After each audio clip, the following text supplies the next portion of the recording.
नमस्कार दोस्तों, स्वागत है आप सभी का आपके अपने यूट्यूब चैनल में। UP PCS prelims GS first के पेपर के आंसर की को हम देखने वाले हैं। वीडियो शुरू होने से पहले यदि आप हमारे यूट्यूब चैनल पर पहली बार आए हो तो चैनल को सब्सक्राइब जरूर कर लेना, वीडियो को लाइक कर देना आने वाली वीडियोस की अपडेट के लिए, क्योंकि यह पार्ट फर्स्ट है। इसके बाद और भी पार्ट आंसर की के आने वाले हैं। देखिए, सेट बी है, इसके अकॉर्डिंग जो भी आपको सेट मिला हो क्वेश्चन के अनुसार आप अपने आंसर को मैच कर सकते हैं। चलिए शुरू करते हैं।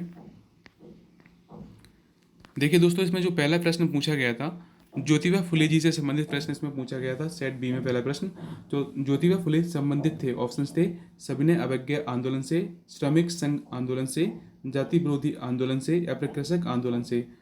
तो देखिए दोस्तों, इसका राइट आंसर हो जाएगा सी, जाति विरोधी आंदोलन से ज्योतिबा फुले जी संबंधित थे।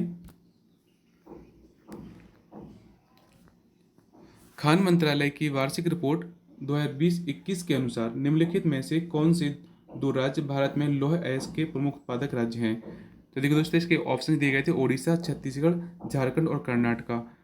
तो देखिए, लौह अयस्क की दृष्टि से भारत के दो प्रमुख उत्पादक राज्य हैं, उड़ीसा एवं छत्तीसगढ़। यानी कि इसका राइट आंसर क्या हो जाएगा, डी इसका करेक्ट आंसर हो जाएगा।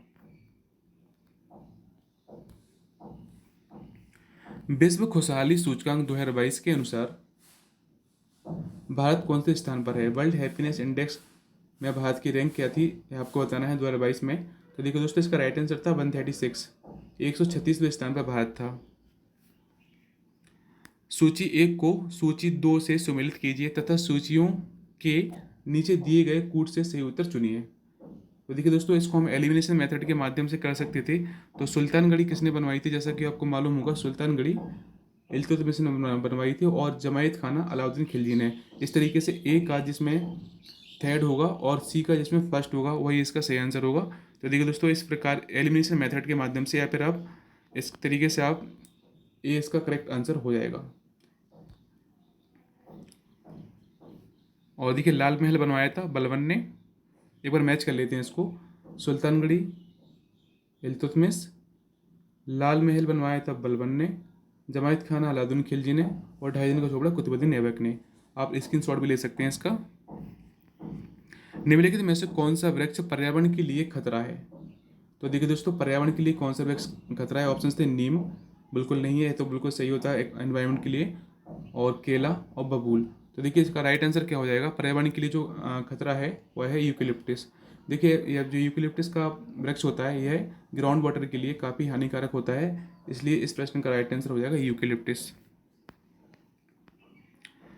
नीचे दिए गए देखिए, नीचे दिए दो कथन दिए गए हैं, एक अभिकथन ए तथा दूसरे को कारण आर कहा गया है। तो देखिए, अभिकथन ए में क्या कहा गया है, 20वीं शताब्दी में निर्धनता एवं निर्धन व्यक्ति हमारी चिंता एवं कर्तव्य के विषय बने। और कारण क्या हो सकता है, राजनीतिक रूप से लक्ष्य भेदन क्रियाओं का अभाव, जिसके फलस्वरूप इस मुद्दे को गति मिली।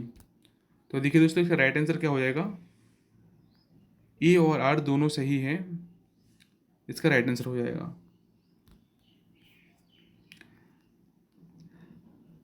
निम्नलिखित में से किसने जनवरी 2022 में आयोजित सैयद मोदी अंतर्राष्ट्रीय टूर्नामेंट महिला एकल का खिताब किसने जीता। काफ़ी इंपॉर्टेंट प्रश्न है, करंट अफेयर्स के स्पोर्ट्स सेक्शन से प्रश्न आया था। तो इसका राइट आंसर देखिए, ऑप्शंस क्या थे, अश्विनी पोनप्पा, ज्वाला गुट्टा, साइना नेहवाल या फिर पीवी संधू। तो देखिए, सैयद मोदी अंतर्राष्ट्रीय टूर्नामेंट महिला एकल का खिताब जीता था पीवी संधू ने। डी इसका करेक्ट आंसर हो जाएगा। डाइक्लोरो डाइफिनाइल और ट्राइक्लोरोएथेन क्या है। तो देखिए दोस्तों, यह एक अजैव घटनीय प्रदूषक है, 20 का करेक्ट आंसर हो जाएगा। 9वां प्रश्न देख लेते हैं। 45वें ब्रिज चैंपियनशिप के संदर्भ में निम्नलिखित में से कौन से कथन सही है। ऑप्शंस हैं, यह चैंपियनशिप इटली में आयोजित हुई थी, भारतीय टीम ने पहली बार इस खेल में रजत पदक जीता था। तो देखिए दोस्तों, इसका राइट आंसर क्या हो जाएगा, बी इसका करेक्ट आंसर हो जाएगा। ये 45वीं विश्व ब्रिज चैंपियनशिप हुई थी इटली में, और भारत ने इसमें सिल्वर मेडल जीता था। बिल्कुल करेक्ट है, दोनों ही इसमें जो कथन दिए गए हैं दोनों सही हैं। निम्नलिखित में से कौन सी वाटरशेड विकास परियोजना भारत की केंद्र सरकार द्वारा प्रायोजित है, जिसका उद्देश्य ग्रामीण आबादी को पानी संरक्षण के लिए सक्षम बनाना है। देखिए, ऑप्शन है जल क्रांति, पानी संसद, हरियाली या उपरोक्त में से कोई नहीं। तो देखिए दोस्तों, राइट आंसर हो जाएगा इसका जल क्रांति, ए इसका करेक्ट आंसर हो जाएगा। भारत सरकार द्वारा पर्यावरण परिरक्षण यानी कि संरक्षण अधिनियम कब पारित किया गया? ऑप्शंस थे 1971, 1974, 1981 या फिर 1986। तो भारत में पर्यावरण संरक्षण जो अधिनियम आया था, यह आया था 1986 में। डी इसका करेक्ट आंसर हो जाएगा। शिक्षा का अधिकार मौलिक अधिकारों में सम्मिलित कब किया गया? ऑप्शंस थे 103वें संविधान संशोधन अधिनियम 2019, 93वें संविधान संशोधन अधिनियम 2005, 86वें संविधान संशोधन अधिनियम 2002 या फिर 71वें संविधान संशोधन 1992।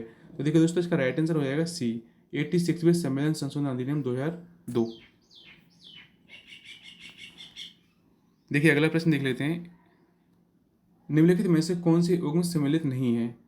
तो देखिए दोस्तों, गोवा में जो विधानसभा के सदस्यों की संख्या होती है 40, यह सही है। यूपी की 403 सही है। उत्तराखंड की 70 सही है। मणिपुर इसका करेक्ट आंसर हो जाएगा, क्योंकि मणिपुर में जो विधानसभा की सीटें होती हैं होती 60। ये इसका करेक्ट आंसर हो जाएगा। निम्नलिखित देशों को मानव विकास सूचकांक 2022 के आधार पर अवरोही क्रम में अरेंज करना है।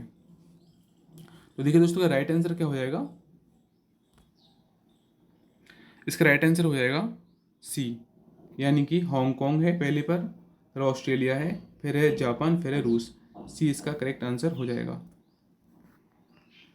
निम्नलिखित में से कौन सी नदी घाटी बेसिन क्षेत्रफल की दृष्टि से सबसे बड़ी है?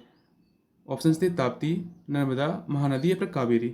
तो देखिए दोस्तों, इस प्रश्न का आंसर हो जाएगा महानदी। वैसे भारत की सबसे बड़ी नदी घाटी जो बेसिन है, यह गंगा नदी बेसिन है। ऊष्मागतिकीय रूप में कार्बन का सबसे स्थिर रूप कौन सा है? ऑप्शन थे कोयला, फ्लोरीन, ग्रेफाइट या फिर हीरा। तो देखिए राइट आंसर हो जाएगा ग्रेफाइट।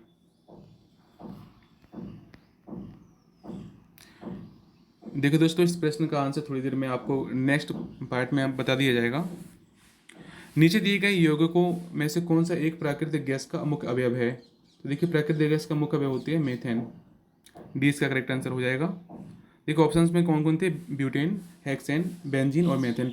तो मीथेन इसका करेक्ट आंसर हो जाएगा प्राकृतिक गैस का।